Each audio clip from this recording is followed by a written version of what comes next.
For a new user to Alice, it can often be a little bit daunting knowing where to start and how to get value out of it fairly quickly. So in this video, I want to show you just a few things that I would do if I was starting with a brand new account.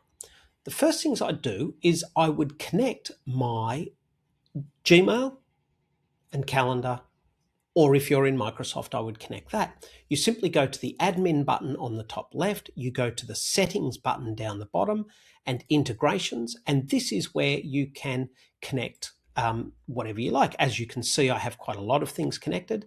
And for the first time when it's not connected, you'll see, Microsoft.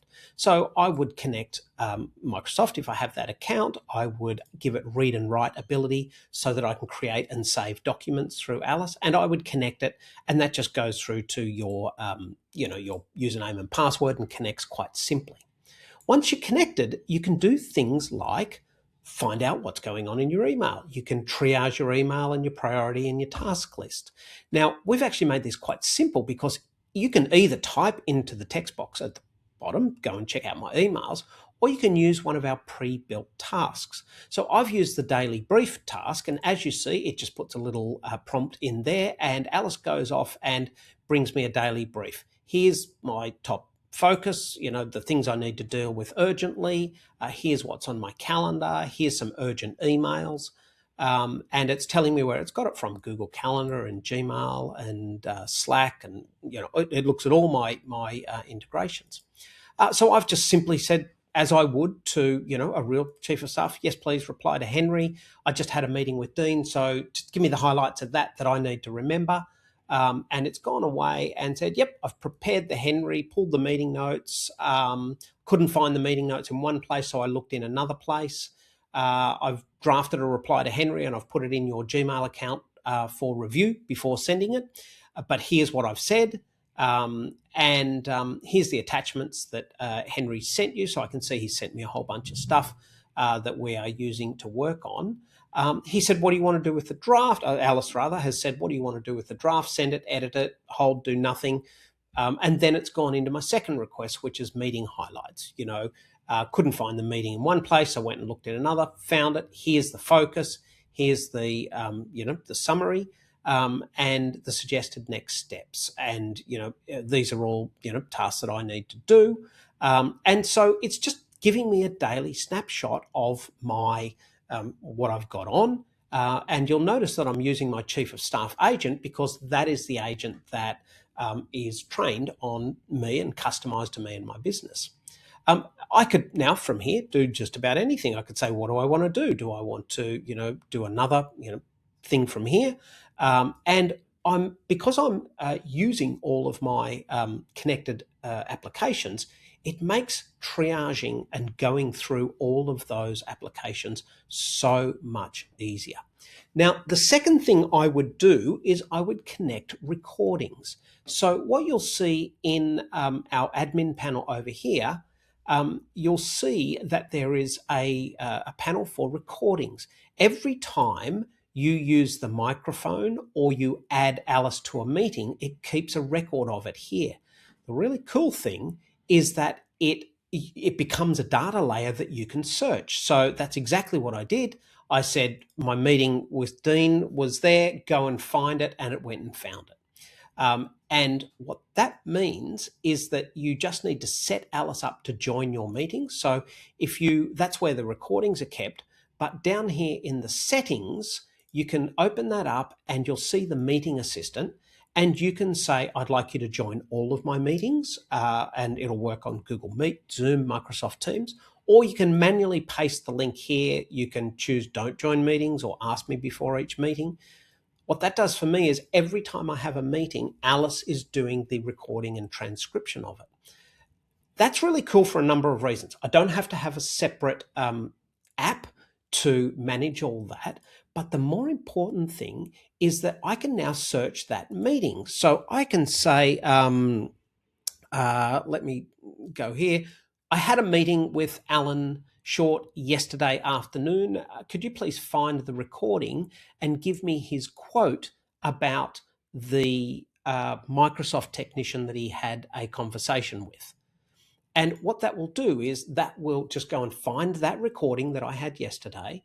It will pull out just that quote, not the entire transcription, just that one quote, and it'll bring it right here.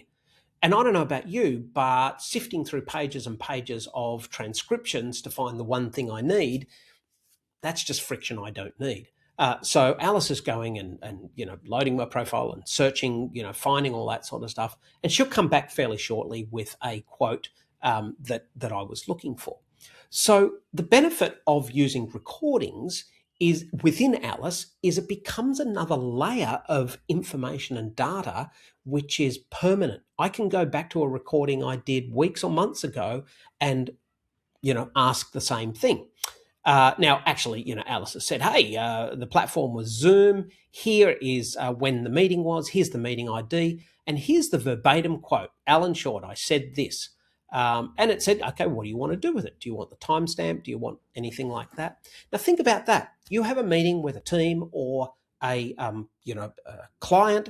You've kept it in Alice 3 weeks ago, and you're like, oh, there was this thing I was supposed to do. You just ask your chief of staff, go find that meeting and, tell me what that task was that I need to do, and it will surface it. So you no longer need to go combing through transcripts or where did I file it? Because Alice is connected to all of your staff, it makes it incredibly powerful. So these are just some of the things that I would start with. There's many more that you can explore.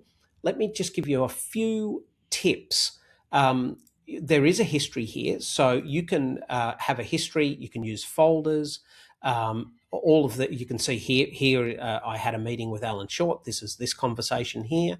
I've got different, I've got conversations where I do my marketing agent, where I do my work, and so you can kind of make your way through that. That does get a little bit challenging if you make a new meeting for every conversation, but you don't need to do that. What we recommend is one agent or one employee, so to speak, and one thread. So this thread is now weeks old, and what that means is I can go back and back and back and back and back and find information. So one thread, one agent. So I'm in my chief of staff agent, but if I want to do some marketing, what you'll notice is it brings up the marketing thread. And this has got all of my marketing material that I've been working on for the last few weeks, which means it has direct access to all that information as you do the next piece of work. The way I like to think about it is that it's like you're going to the head of marketing and you're having the next conversation, and they have the memory of everything that you have had a conversation with them over the last weeks, months, years, however long you have Alice. And likewise, there's legal agents, and if I want to have a conversation with my legal agent, I go to my legal advisor. Now, I haven't had many conversations with that, but I would keep a legal thread. So one thread, one agent is a really effective way of building incredibly deep memory and context. So they're the few first steps that I would make, and now just start working with it. Start asking it questions, speaking to it like you would a chief of staff. Say, I need this. Can you go and find that and produce one of these? That's for my recommendation, having used Alice for some time now, that's where I'd start. Start simple. Now, it can do significantly more than that, but I don't want you to drink from the fire hose. That's a little bit overwhelming. Just do a few things well to start with, and the next tip will be coming fairly shortly.